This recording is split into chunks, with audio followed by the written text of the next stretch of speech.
Have you ever watched Reservoir Dogs and felt like there was something deeper going on beneath the surface? Well, you're absolutely right.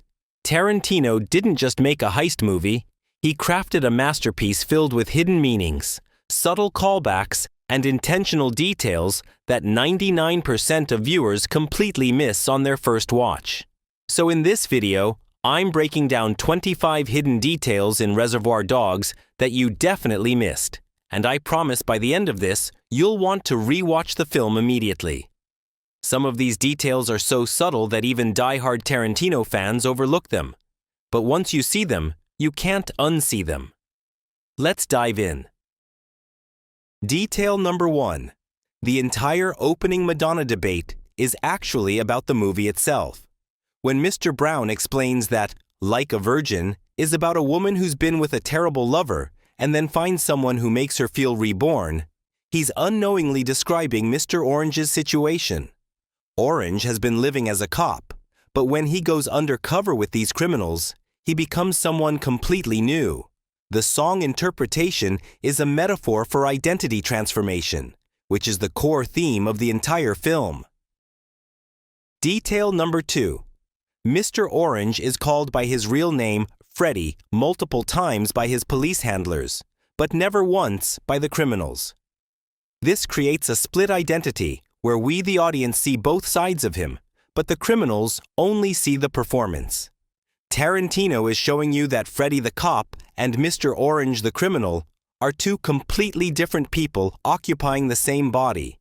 And that psychological split is tearing him apart throughout the film. Detail number 3. The color-coded names aren't random assignments. Joe Cabot assigns everyone a color, but if you pay attention, each color actually reflects something about that character's role or fate. Mr. White is the most pure-hearted of the criminals. He's the one who shows genuine care for Mr. Orange.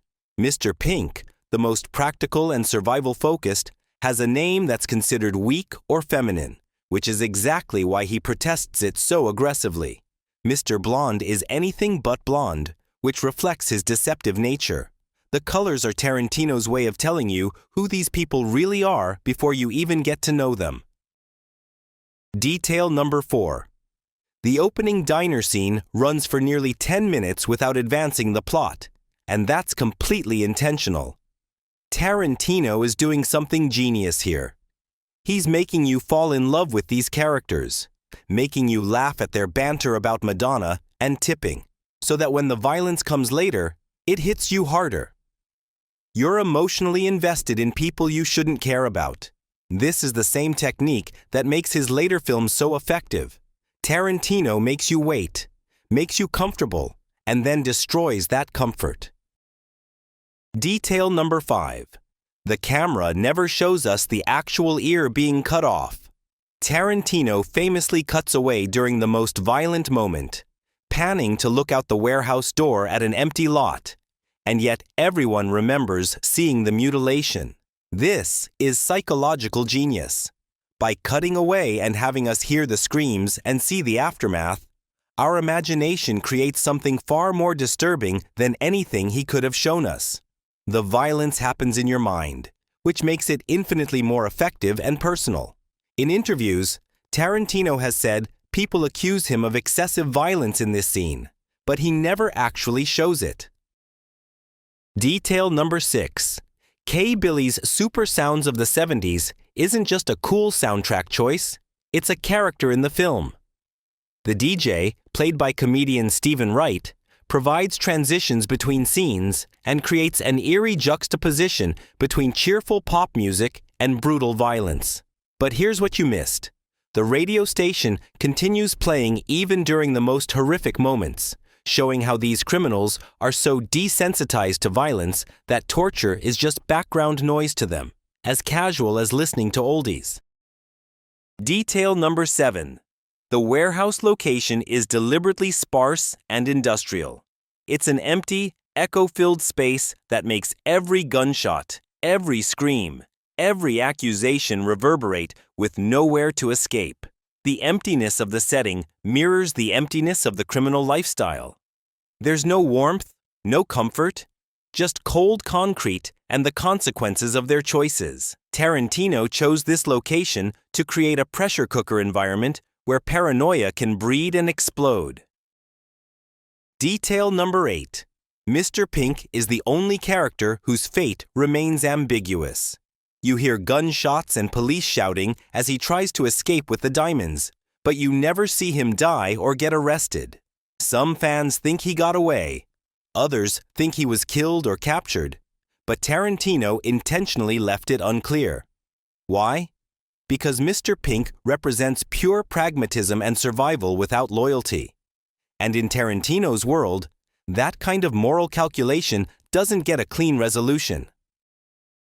Detail number 9. The briefing scene where Mr. Orange rehearses his fake story about the bathroom and the cops with the drug-sniffing dog isn't just exposition. It's Tarantino showing you how method acting and undercover work function identically. Just like Mr. Orange has to rehearse, believe, and live his story to sell it to the criminals, actors have to rehearse and internalize their characters to sell them to audiences. Tarantino even films it like a stage performance, complete with Orange addressing the camera directly during the story. It's incredibly meta and self-aware. Detail number 10. When Mr. Pink argues about his name and says he doesn't want to be Mr. Pink because it sounds feminine, Joe Cabot shuts him down with controlled authority. But here's the brilliant part. By complaining so much, Mr. Pink ensures that everyone remembers his color more than anyone else's. His protest makes the name stick, which is exactly what a professional criminal shouldn't want. His ego undermines his own professionalism. Detail number 11. The nonlinear structure serves a specific purpose beyond style. Every flashback gives you information that recontextualizes what you just watched in the warehouse. When you see Mr. White's backstory where he talks about a female partner he worked with, you understand why he's so protective and loyal to Mr. Orange. He's seeking that same partnership and loyalty again. The structure forces you to constantly reassess your judgment of these characters. Detail number 12. Joe Cabot's address book that Nice Guy Eddie references represents the criminal network's power and vulnerability. Eddie threatens to call everyone in that book to find the rat, but what you miss is that this address book is also a liability. If police got it, the entire network collapses. The moment Joe brought in an outsider without properly vetting him through trusted contacts, he compromised decades of careful criminal relationships. Detail number 13, and this is the perfect moment to say, if you're enjoying these hidden details and you want to catch more breakdowns like this, hit that subscribe button right now, because we're about to get into even deeper territory with these next details. Detail number 14. The Mexican standoff at the end is choreographed to show complete collapse of trust. Both Joe Cabot and Nice Guy Eddie point their guns at Mr. White, while Mr. White has two guns pointed back at both of them. What's devastating about this formation is that Mr. White is trying to defend Mr. Orange, the man who betrayed them all, while the father and son, who actually are loyal to each other, have turned their weapons on their most trusted associate. The geometry of the standoff shows how the rat has completely poisoned all relationships, turning allies against each other while the actual traitor lies bleeding on the floor.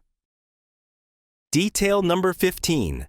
When Mr. Orange shoots Mr. Blonde to save Officer Marvin Nash, he's caught in an impossible position. As an undercover cop, he can't stand by and watch a fellow officer be tortured to death. But by shooting Mr. Blonde, he's also taking an enormous risk with his cover. What makes this moment so brilliant is that it works both ways. The criminals see it as Orange being a loyal criminal who stopped a psychopath from exposing them all, while we, the audience, know he's actually being a cop who couldn't watch another officer die. This moral ambiguity is peak Tarantino, where a single action can be interpreted as both heroic and self-serving depending on your perspective. Detail number 16. The black suits with white shirts create visual uniformity that strips away individuality. they become interchangeable parts of a criminal machine, which is exactly what color-coded names also do. But notice how as blood gets spilled, the suits become damaged and stained, and the characters' true natures emerge. The costume deterioration mirrors their psychological breakdown and the collapse of their professional facades. Detail number 17. Tarantino uses different visual tones for different time periods. The warehouse scenes have harsh, cold lighting, while flashbacks often have warmer tones. This isn't just aesthetic preference. It's telling you that the past, with all their confidence and planning, felt alive, while the present moment in the warehouse is cold and dying. The color grading itself tells an emotional story. Detail number 18. Mr. Blonde's real name, Vic Vega, directly connects him to Vincent Vega from Pulp Fiction, who's played by John Travolta. Tarantino has confirmed in interviews they're brothers, which means these films share a universe. This detail adds an entire layer of backstory the film never explicitly addresses, but enriches the world building for fans who know both movies. Detail number 19. The phrase, "Are you gonna bark all day, little doggy, or are you gonna bite?" isn't just a threatening taunt. Mr. Blonde is calling out Mr. White for being all talk, and it's tragically ironic because moments later, Mr. Blonde shows everyone what biting really means with the torture scene. Tarantino writes dialogue that functions as foreshadowing disguised as casual banter. Detail number 20. Mr. Orange's blood loss is depicted with medical accuracy. Throughout the film, you can track his deterioration based on real symptoms of hemorrhagic shock. His skin gets paler, his breathing becomes labored and shallow, he sweats profusely, and he drifts in and out of consciousness. Tarantino makes the suffering feel authentic and prolonged, turning Mr. Orange's death into a slow-motion tragedy that spans the entire runtime. Detail number 21. The film never shows the actual heist. This is Tarantino's most audacious structural choice, making a heist movie where you never see the heist itself. You only see the aftermath, the paranoia, and the unraveling. This forces you to focus entirely on character dynamics and dialogue rather than action spectacle, which is exactly what Tarantino wanted. The heist doesn't matter to the story. The betrayal and loyalty do. Detail number 22. Nice Guy Eddie isn't actually nice at all. His nickname is pure irony. He's impulsive, aggressive, and his blind loyalty to his father's judgment overrides basic logic. When evidence points to Mr. Orange being the rat, Eddie refuses to see it because his dad vouched for Orange. That emotional blindness gets everyone killed. The nickname is a warning label hidden in plain sight. Detail number 23. The sound design during the torture scene includes "Stuck in the Middle with You" by Steelers Wheel playing on the radio. Mr. Blonde dances and lip-syncs to it while casually preparing to mutilate someone. The juxtaposition of upbeat pop music with extreme violence shows complete emotional detachment. He's having fun. For him, this is entertainment. The song choice makes the scene more disturbing precisely because it's so incongruously cheerful. Detail number 24. Mr. White's character arc is structured as a classical tragedy. He's the most decent person in the room, showing compassion, loyalty, and genuine care for Mr. Orange. And that's exactly why his fate is the most devastating. When he discovers Orange is a cop after cradling him and promising everything would be okay, his entire moral foundation shatters. The film ends with the implication that Mr. White shoots Mr. Orange, destroying the one genuine human connection he made. Tarantino punishes decency in a world that doesn't deserve it. And finally, detail number 25. The film's structure is circular. It opens with the crew walking out of a diner in slow motion to cool music, looking like invincible badasses in matching suits. And it ends with nearly all of them dead or dying in a warehouse. all their confidence reduced to blood and betrayal. Tarantino shows you that the criminal lifestyle is a closed loop. You start walking into it thinking you're in control, and you end exactly where you were always destined to end up, dead or destroyed, with nothing gained except pain.